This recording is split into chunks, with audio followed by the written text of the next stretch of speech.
गांव में दो पक्के दोस्त राजू और मोहन रहते थे। दोनों बचपन से साथ थे और हर काम एक साथ करते थे। राजू बहुत तेज था और मोहन थोड़ा धीमा, लेकिन उनकी दोस्ती गहरी थी।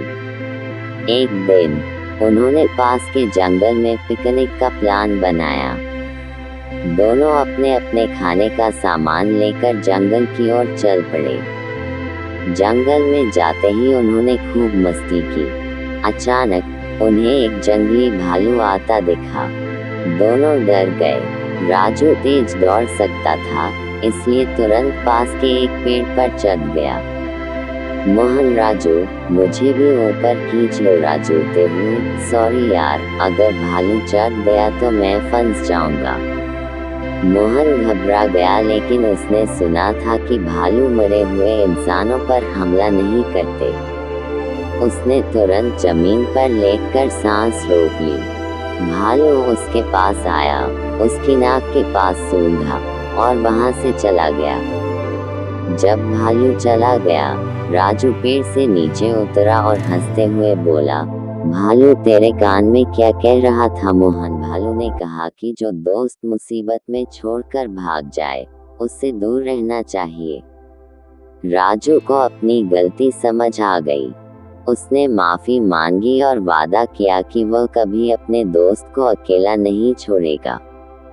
उस दिन के बाद उनकी दोस्ती और मजबूत हो गई, क्योंकि मोहन ने सिखाया कि सच्ची दोस्ती क्या होती है।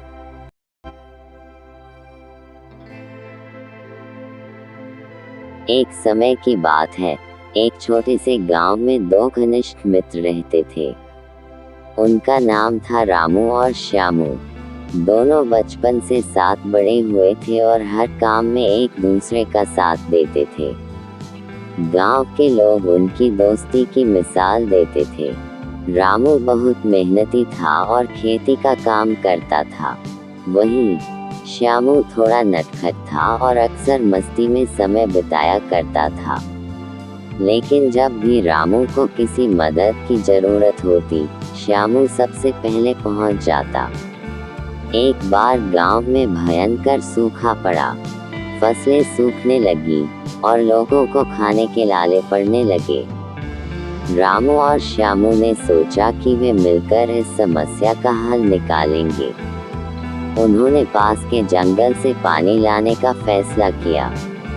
दोनों ने बड़े मटके लिए और दिन रात मेहनत करके गांव के तालाब को भरना शुरू किया। रामू और श्यामू की मेहनत देखकर गांव के बाकी लोग भी उनका साथ देने लगे। धीरे धीरे तालाब में पानी भर गया और फसलें फिर से हरी भरी होने लगी। पूरे गांव ने उनके प्रयास की सराहना की। इस घटना के बाद उनकी दोस्ती और गहरी हो गई। दोनों ने समझ लिया कि दोस्ती केवल साथ हंसने खेलने के लिए नहीं होती, बल्कि मुश्किल समय में एक दूसरे का सहारा बनने के लिए भी होती है।